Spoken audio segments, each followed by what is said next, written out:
He shouted, ready to fight the man who crashed into his boat. But when he turned around, there was no one there. Just an empty vessel, drifting silently on the water. In that instant, his rage vanished and peace entered. It was a simple moment, yet it revealed a deep truth. Most of our pain doesn't come from what happens to us, but from the story we create about it. Every day, we collide with empty boats, careless words, unmet expectations, disappointments we take too personally.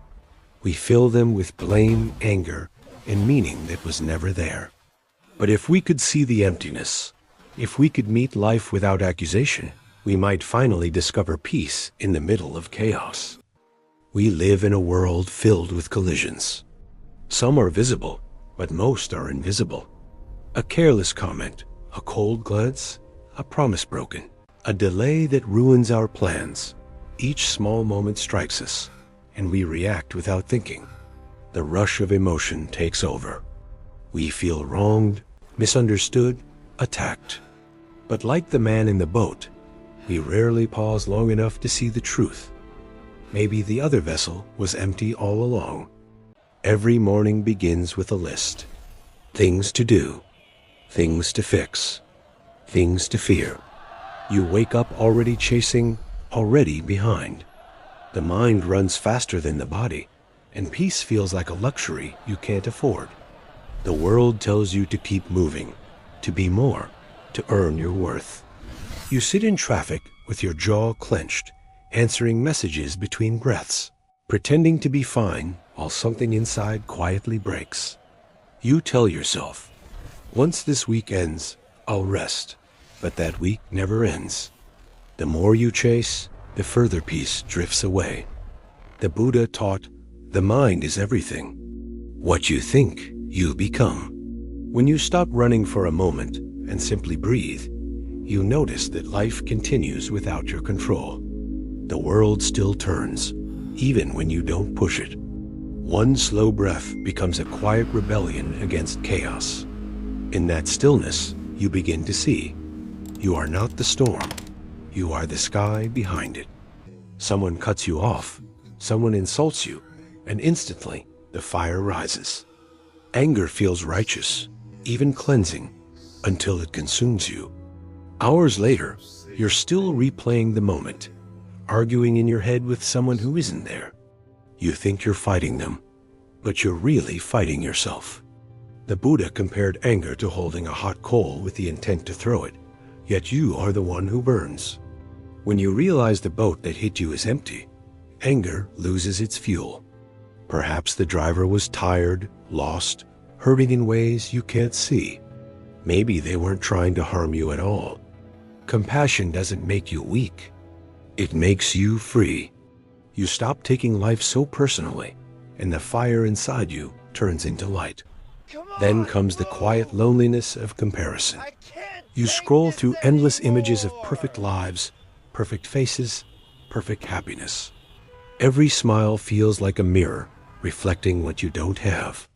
Even your victories feel small beside someone else's. You begin to measure yourself by illusions. The Buddha said, contentment is the greatest wealth. When you stop comparing, gratitude returns. Look around. The breath you just took, the light touching your skin, the chance to begin again. These are riches no one can post or take away. Gratitude turns ordinary moments into peace.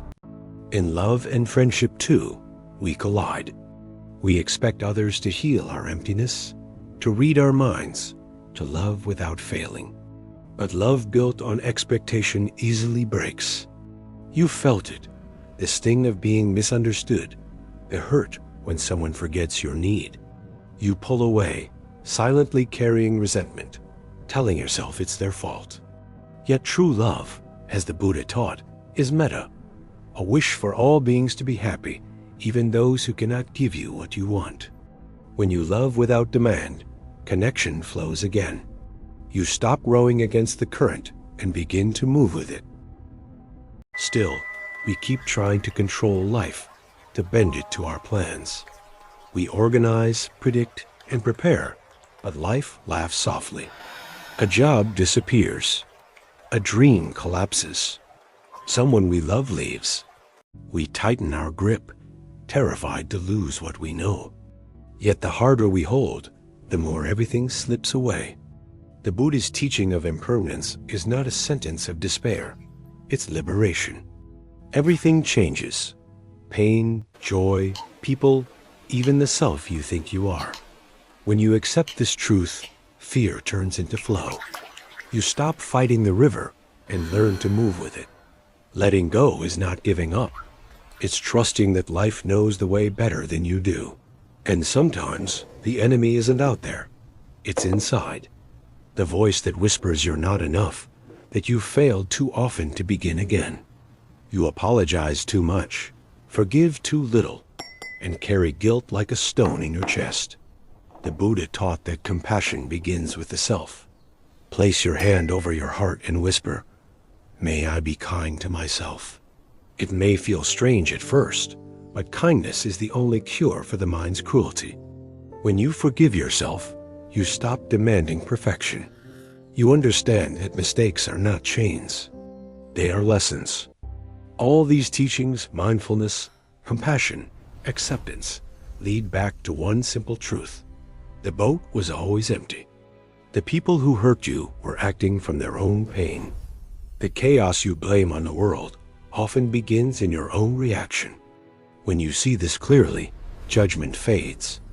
You start to meet life as it is, not as your fear imagines it. Imagine waking tomorrow and seeing the world differently. The same problems, the same noise, the same people. Yet something inside you has shifted. You pause before reacting. You breathe before speaking. You smile without needing a reason.